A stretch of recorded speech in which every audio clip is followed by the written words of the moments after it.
Bismillahirrahmanirrahim. Iradatu katajrid utawi uliye ngarepaken sira at-tajrida ing mligi ibadah murni maring Allah Subhanahu wa taala atau makom tajrid manga iqamatillah iyaka fil asbab sartane ule ngenggonakane Gusti Allah iyaka ing sira fil asbabi ing dalem makom golet rezeki kelawan nyambet gawe atau sebab iku minasahwatil khafiyati termasuk nuruti kesenangane nafsu kang samar. Allah menempatkanmu dalam dunia sebab. Misal cari nafkah dengan ngurusi masyarakat, menjadi pejabat, menjadi marbot masjid, menjadi pedagang. Namun kamu ingin pindah status dari makom sebab menjadi makom tajarud. Misal nguzlah, wiridan tok, kagelem golek usaha, maka kepinginan kamu ini hakikatnya nuruti syahwat yang samar. Kenapa nuruti syahwat? Karena kamu kepengin dengan menjadi nguzlah atau hanya wirid saja kepengin dihormati, mungkin kepengin dialem, mungkin kepengin dirawi tamu, mungkin juga tamu datang bawa ini dan itu. Seolah-olah dohirnya kamu ingin memurnikan nafsu agar nafsu ini jangan bergelut dengan dunia, tapi sirnya atau rahasianya kamu nuruti kepenginan nafsu, yaitu kepengin ini dan itu dianggap oleh manusia.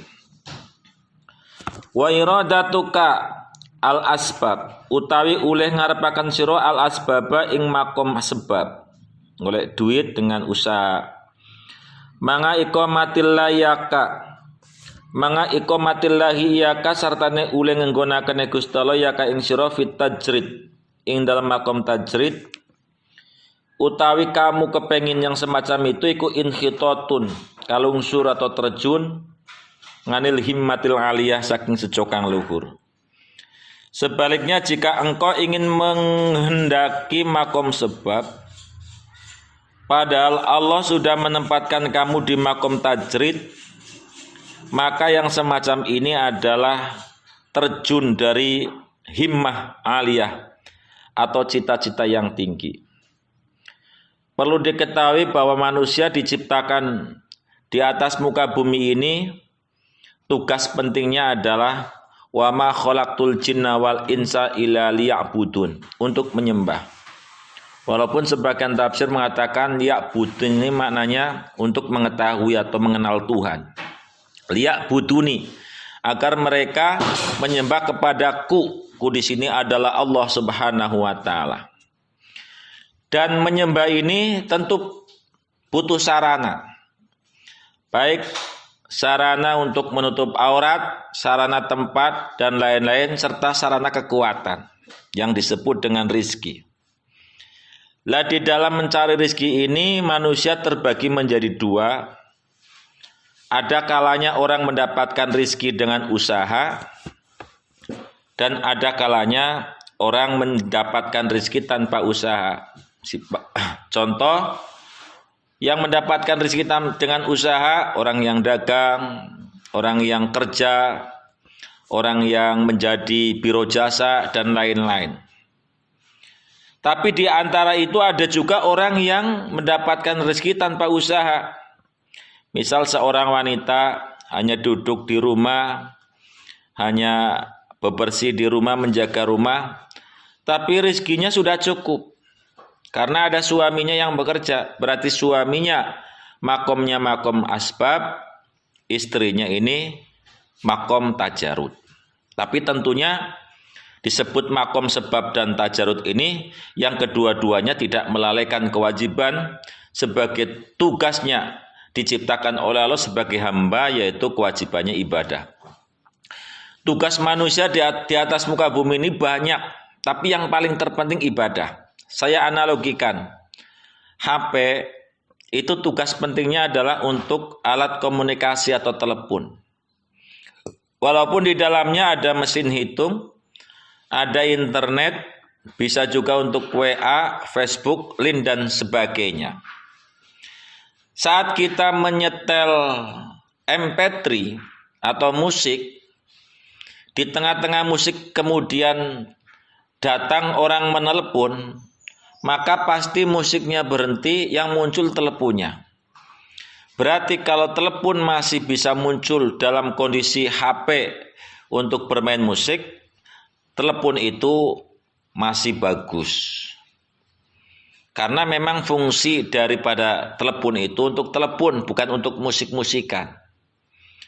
Tapi juga sebaliknya, jika memang untuk telepon tidak bisa saat musik sedang dibuka, maka berarti HP kita sudah error. Kita sedang nyetel film atau buka Google, telepon datang tidak masuk, berarti HP kita sudah error.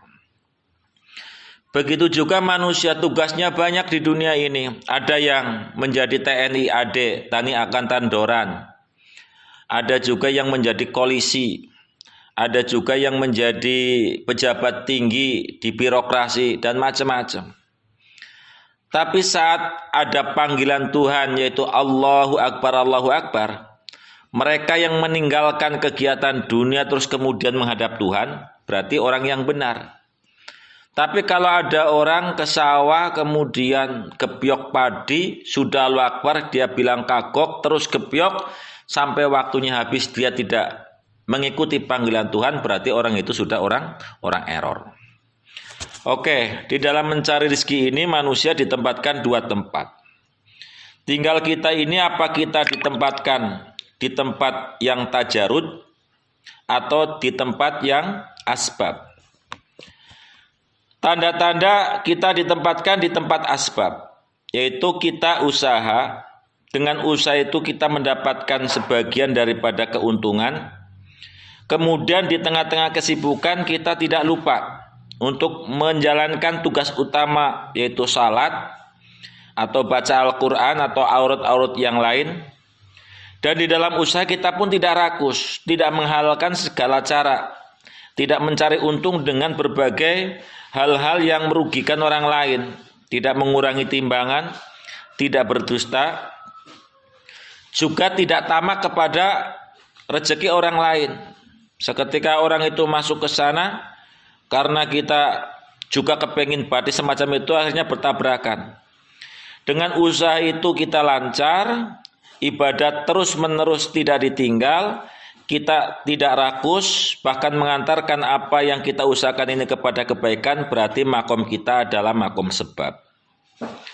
Jika kita sudah dimakomkan semacam itu, kok kemudian kita kepengin meninggalkan itu, hanya kepengin wirid saja, berarti hakikatnya kita hanya nuruti hawa nafsu.